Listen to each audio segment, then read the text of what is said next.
Empezamos de nuevo, o seguimos, los conceptos de topología necesarios antes de ponerse a hacer dibujitos y hacer conceptualizaciones teóricas del psicoanálisis que a veces rayan lo delirante. Lacan nos propone 4 términos entre lógicos y topológicos para la cadena nudo. Cada nudo tiene 3 características. Una, su consistencia, que es el nudo mismo, el hilo. Su agujero, el agujero central, y además puede insistir en los otros nudos, es decir, cada nudo tiene su consistencia, cada uno tiene su agujero e insiste en los otros, porque si no pudiera insistir en los otros, no podríamos hacer tópicas y pasajes de un sitio al otro, de un registro al otro registro.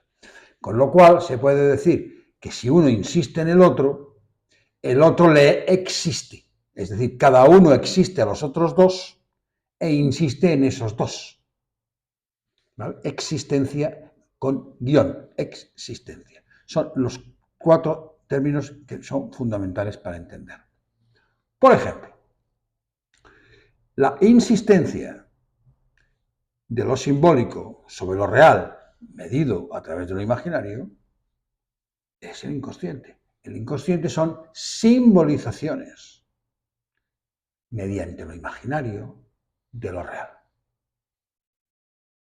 Mientras que el espejo son imaginarizaciones mediante lo simbólico de lo real. Esta es la diferencia. O sea, quién opera y quién media y sobre qué se opera.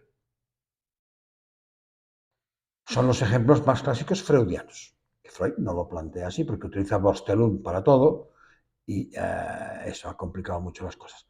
Es decir, en el espejo es una imaginarización. El espejo tiene una lógica de imaginarizar lo real, pero mediado por el significante. Primero por el ideal, sujeto dividido, ideal del yo, y después ya en Lacan, S1, S2. Que de alguna manera, en el espejo, esto nos indica el punto que tienen en común las dos estructuras con el inconsciente, o con lo simbólico. Es decir, la diferencia en el espejo es la especularización, un lado o el otro. La diferencia a nivel del significante es el S1 frente al S2. Mientras que el inconsciente es una simbolización mediada por lo imaginario, lo que Freud llama la puesta en escena o los elementos para poder transformar las palabras en imágenes de lo real. ¿De acuerdo? Y entonces es otra cosa. Fijaros, pero son operaciones trinas. Si miramos la otra realidad más clásica, que es la realidad sexual, lo que en Freud son las escenas primarias, lo que tenemos son realizaciones mediante lo imaginario de un simbólico. Es decir, en función de cómo el sujeto realiza esa escena, no solamente como la teoriza, sino como la realiza en la vida cotidiana, como la actúa, hace una imagen, pero en las imágenes, la imagen es el intermedio, el mediador. Lo que está realizando es su concepto simbólico de la relación sexual, que no existe, o sea, la suplencia de la relación sexual que no existe. ¿Vale? Fijaros lo importante que es trabajar a 3. Después, una vez tenemos el nudo montado de 3, ya del D4 con el santón, aparecen otras operaciones nuevas, que es la operación corte. Porque una cosa es que en topología se acepte que se estiren las cosas, se estiren los dibujos, que eso se llama homotopía. Siempre que no haya una discontinuidad, se va estirando. Y otra cosa, con lo cual son homotópicamente equivalentes. Un nudo o otro, o una cadena nudo o otra. Pero claro, siempre que en el traspase o en el traspaso de uno a otro en el estiramiento, no se pase ni por un agujero ni por un punto donde no se pueda pasar. Se tropiece con algo. Porque si se tropieza con algo, entonces tenemos una homotopía imposible. Y hay que tener cuidado porque a veces Jean-Michel Vaporó y Lacan seguramente debía hacer, hacían lo que llamaban isotopías de ambiente, en el cual giraban y hacían traspasos que hay que saber justificar. Y movimientos que había que saber justificar. Porque no pueden hacerse en el espacio, pero no tienen por qué hacerse en el espacio, no tienen por qué tener continuidad en el espacio. A veces pueden hacerse teóricamente. Por eso es topología algebraica con cálculos, no solamente con dibujitos. ¿Vale? Bueno. Entonces, la operación que va a introducirse ahí es una operación delicada que es el corte, no solamente los famosos movimientos de Rentmeister, que cómo cambiar un nudo sin efectuar cortes, es otra cosa. En el libro que utiliza mucho, de Links and Knots, que utiliza mucha gente, están los famosos 3 movimientos de Rentmeister, que es cómo mover los hilos, pero sin corte. Simplemente es presentaciones diferentes del mismo nudo. Porque se deforma. Porque la topología lo que permite es dilatar y estirar y trasladar, pero sin corte, vuelvo a decir. No puede haber saltos, con continuidad. Esa es la exigencia de la topología. Las transformaciones tienen que ser continuas. En geometría, además de ser continuas, deben cumplir más propiedades. Entonces, como os decía, está la operación corte. Entonces, lo primero que hay que plantearse es los cortes de dónde vienen. ¿Qué operación produce el corte? ¿Es una operación de discurso? ¿Es una operación del decir? ¿Es una operación de la palabra? ¿De qué es un dicho? Es lo primero que hay que explicar, porque si no, se hace ahí jugar a hacer dibujos de cualquier manera. ¿Quién hace el corte y cómo se hace? Para construir el nudo mejor, para deconstruirlo, para destruirlo, me da igual, para cambiarlo. La corte. Y la segunda operación fundamental es la contraria, que sería el cosido. Porque cortas y luego hay que recoser de otra manera. El problema con el cosido que tenemos con la topología es que el cosido se hace, en la topología se llama identificación. Identifica un punto con otro punto. Pero nosotros tenemos una serie de dificultades que normalmente no se habla. Y es que la identificación supone que 2 cosas se hacen iguales. 2 puntos, 2 líneas, se identifican. Porque el corte, ¿qué es? Quedar punto. O no, o simplemente separar, desconexionar. Lo que los topólogos llaman desconexionar. Entonces no se pierde ningún punto. Si se quita, lo que en francés llaman piqué, entonces sí, ese punto desaparece, que es lo que hace con el esquema R. Pero si no se quita ese punto o no se quita la línea, queda en un lado o en el otro. ¿Vale? Muy bien. Pues vamos. Entonces, la identificación tiene un problema y es que se basa en igualdades. Entonces, cuando se trabaja con el registro simbólico, hay que tener cuidado porque el significante no acepta el axioma de identidad, porque un significante es la diferencia con otro significante. Con lo cual, si los iguala, se acabó. Ya no son significantes. Mientras que la letra sí, que es igual a otra letra. Lo que Peirce llamaba una réplica. Tenemos en una imprenta, cuando se hacía a mano, pues tenían muchas A's y muchas B's y muchas C's. Es la misma letra, pero son réplicas de ella para poder escribir una página o un texto. Eso se llama una réplica. ¿Vale? Entonces, la letra sí que es igual a sí misma, con lo cual la letra cumple el axioma de identidad, el significante no. De ahí que a veces tenemos esta dificultad severa y complicada de que si el significante es el soporte material, la letra es el soporte material del significante, el significante cabalga sobre las letras. Pero en el momento en que se baja la letra, el significante medio desaparece. Pero claro, una letra puede convertirse rapidísimamente en un significante si se pone en comparación con otra letra, otro grupo de letras que se hacen significantes. Lo importante del significante, ¿qué es?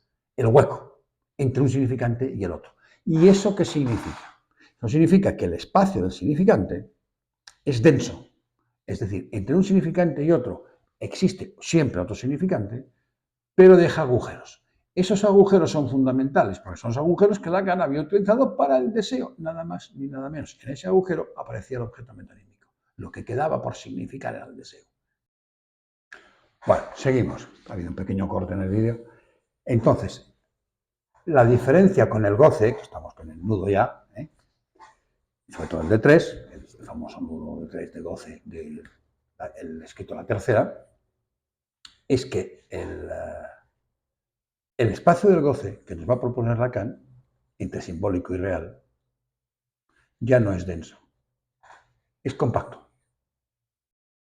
El espacio del goce, la sustancia gozante que nos propone, y que viene a ser el equivalente del lado del simbólico imaginario de las ideas, no solamente la Vostelum, sino las ideas ya, es compacto, dice. ¿Qué quiere decir? Compacto, ¿qué quiere decir?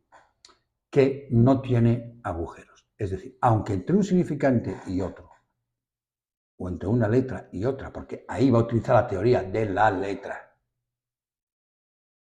y va a utilizar la teoría de la letra de conjuntos, la topología de conjuntos. Va a utilizar conjuntos densos, hay compactos. Quiere decir que no hay agujero. Entre uno y otro, siempre hay otra letra, pero no hay agujeros. Y esto hace que el espacio del significante frente al espacio del goce sea más débil el espacio del significante desde ese punto de vista que el del goce. El del goce, para ser compacto, sería un Aleph 1, mientras que el espacio del significante sería un Aleph 0. O sea, como los números racionales, que son densos, y los números reales, que son compactos. Vale. Este punto de que no tenga agujero hace que hay que hacer todo un trabajo que con la clínica se ve muy bien, es decir, el espacio del goce compacto es el síndrome de Diógenes. Eso se visualiza así y en la clínica aparece a veces en los bipolares también cuando ven mucha cantidad de cosas, o en algunos autistas. Mucha cantidad se quedan clavados delante, no pueden. Cuando hay demasiada cantidad de algo, porque está todo empaquetado, todo junto, todo revuelto, no lo pueden trabajar. Tiene que venir alguien a ayudar a hacer los cortes. El significante en ese corte, lo que va a hacer Lacan es extraernos el objeto A como plus.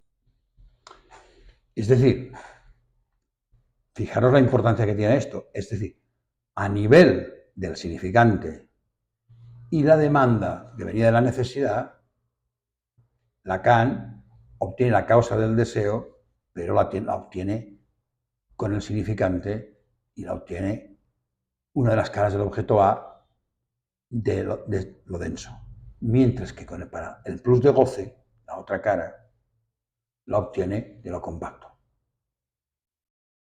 El Triskel lo que hace es unir las tres caras, más la cara imaginaria de lo no especular. Que no nos vamos a meter ahora con lo no especular porque es bastante complicado especular, mucho más de lo que la gente cree. Bueno, entonces tenemos las tres caras del objeto. Entonces ahí va a obtener el plus de goce como lo que el significante no puede, el goce significantizar. Semánticamente no puede. Por eso es un plus. Bien, es curioso porque es un plus frente a una pérdida, porque no se puede escribir la relación sexual, se escribe en principio como fálica y entonces se escribe la función fálica y hace lo que puede y aparece un plus de goce que es muy importante en la escena primaria y en lo que llama la realidad sexual. Que esto es muy interesante de trabajar. Y ahí en el Triskel se juntan los tres. Con lo cual se nos resuelve un problema y es lo que en el seminario de la angustia hace como división del sujeto en relación al otro y obtener el objeto A como resto, ahí se trata de la causa del deseo. Mientras que ahora, en lo compacto, se va a tratar del plus de goce, que es otra cosa. Y de entrada había hablado del petit a en el espejo como la imagen de que, en el fondo, de este plus de goce, porque la causa del deseo en tanto vacío la había tratado con el agujero del toro y no tiene imágenes. Es decir, se juega bien entre el plus de goce como letra y la imagen especular. Mientras que la causa del deseo es un resto, es un vacío. De ahí que vaya ligado al menos fin después. Que la pérdida. ¿De acuerdo? Vale. Ahí tenemos todo ese entramado antiguo para llegar aquí a lo compacto. Lo compacto hay que entenderlo así. Entonces, ¿qué quiere decir lo compacto? Al colocarlo como compacto, decir que el goce es bastante intratable. Para el significante siempre es un poco intratable. Y además lo que quiere decir es que hay que construir un tipo de letras distintas de las letras soporte material del significante que van a ser los objetos A. Y aquí también hay otra dificultad. Y es que si es compacto, ¿qué quiere decir un espacio es compacto? Que sus subconjuntos, hay una sucesión de subconjuntos, una familia, se suele decir, que lo recubren. Está asegurado que lo recubran. Eso ocurre en general. Pero si es compacto, lo que está asegurado es que hay una subfamilia, un conjunto de conjuntos finito, que recubre todo el espacio finito. Al recurrir todo el espacio finito, podemos construir ya un goce de objeto plus de goce con un número finito de objetos. Cada uno es un trocito, pero para poder hacer la mutilación del seminario 11, puedes llevar a sacarlo del fondo, llevártelo, construirlo, un objeto plus de goce, pero ya no hay que contar el infinito, lo cual es un paso. Todavía no está bien resuelto eso, pero ya es un paso, ¿vale? Entonces, ese tipo de letras, esa lógica de las letras del goce, no es la lógica de la cadena significante, es la lógica del espacio del goce, que es otro. Entonces, el nudo va a tener que trabajar todo eso. Y de ahí que si trabaje con un santón o si trabaje con otro santón, la cosa va a cambiar. ¿Vale? Las letras. Las letras son siempre, en ese paso de lo real a lo simbólico, las letras siempre son fónicas, es decir, son letras de lenguaje, o de entrada no tienen por qué ser letras de lenguaje y hay que significantizarlas, hacerlas lenguajeras. Esto es otro tema que queda pendiente. Por ejemplo, cuando Lacan coloca, por ejemplo, el arc-en-ciel, o sea, el arc-en-ciel sí que se divide en letras cuando pasa por un prisma, pero son letras, no son de lenguaje, son frecuencias. El rojo, el azul, el verde, son frecuencias.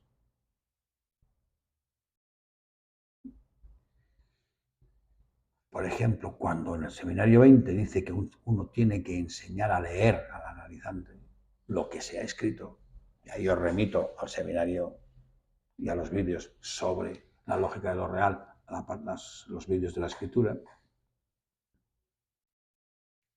se trata de que aquello que se ha escrito pueda ser leído, pero lo primero que hay que poder leer y convertir en significante, Lacan que decía, la marca. Apoyándose en lo imaginario, siempre el 3, que la convierte en huella, y mediante una tachadura convertirla en significante. Y luego romperlo como semblante. Es decir, esto tiene muchísimos puntos, pero es fundamental para entender sobre todo algunas entradas de análisis, algunos trastornos muy duros y finales de análisis en neurosis. Encontrar esas lecturas, poder leer eso, ¿vale? Pero para eso necesitamos ¿qué? El santón, porque el santón nos va a permitir estructurar una tópica de significación que tanto va a leer por un lado, como va a escribir y volver a escribir, a significar y volver a escribirlo después en lo real de nuevo, aunque solo sea como marcas. Eso es Luterater.